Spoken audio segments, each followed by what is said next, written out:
To obtain something, an equal value must be lost. At least that's the perfect rule we were made to believe in. But the world isn't perfect.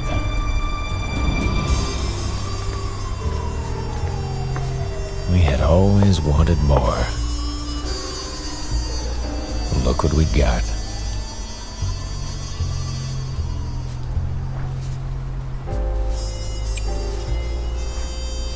Type 51, 25 millimeter. I think I might already know who did it. Let's see if Mr. Lane here agrees to it.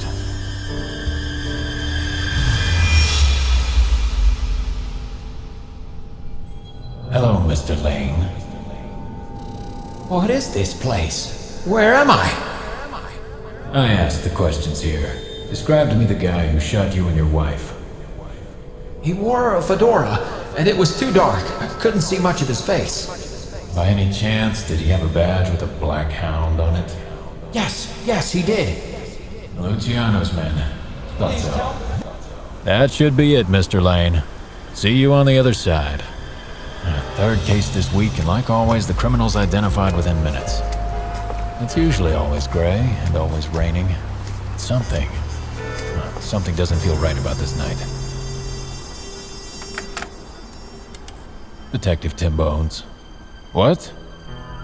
I'll be there. Mick Mathers is dead. They say it's a suicide, but something doesn't add up. Miss Evelyn Maurice from the Daily Times. The only silver lining in the mundanity of my job. Detective. About time you showed up. I got caught up with an act at the South Street. The curtain's closed now. How interesting. Care to go look at the body now? Of course. Got any leads? Isn't that your job, Tim? Stubborn as usual. Things are getting out of hand, Bones. You know what would happen if all the keepers died, don't you?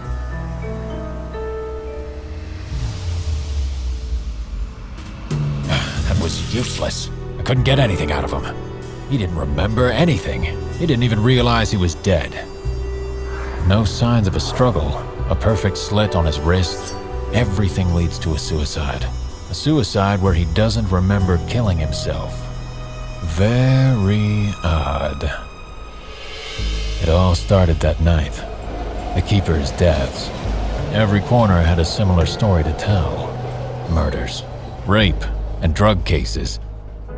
I had solved every one of them. But this is a damned curiosity with no return.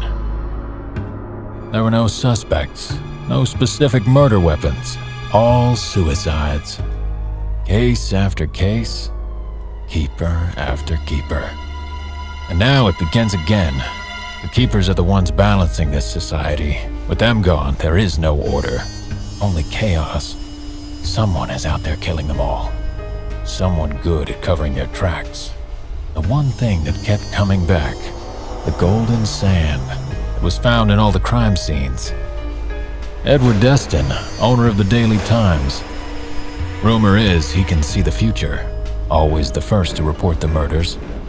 The keeper's deaths are not benefiting anyone but him. He might be worth a visit.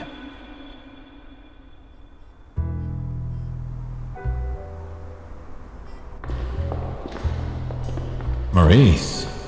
Sorry, Bones, I'm in a bit of a hurry. Sometimes it's easier to talk to the dead than the living.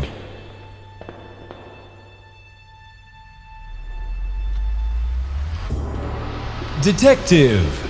I have been seeing this moment for a while. You know why I'm here, don't you, Edward? Of course. You think it's me. Explain this, Edward. You are so naive, Detective. You only see what you want to see. I have been with them since the beginning. I can neither create nor destroy, Detective. I can just observe. I'm just a spectator to all that I see, not a participant. I could see all of this very clearly. Until now, I can't seem to remember anything after this point. It is all a blank. What does he mean he can't remember? Are there limits to how much he can see, even for a keeper? Are the other keepers' deaths affecting him?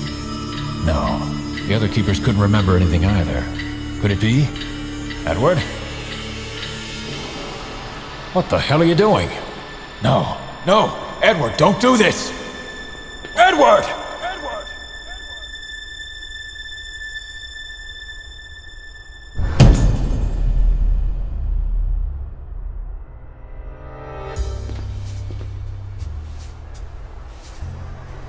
Truth is like sand. The more you grasp, the more slips away. You will chase after me. You will fail. You will stumble. I've given the common people an ideal to strive towards. It will be too late when you realize, for this is not the end, but perhaps the beginning of the end. We had always wanted more. Now look what we got.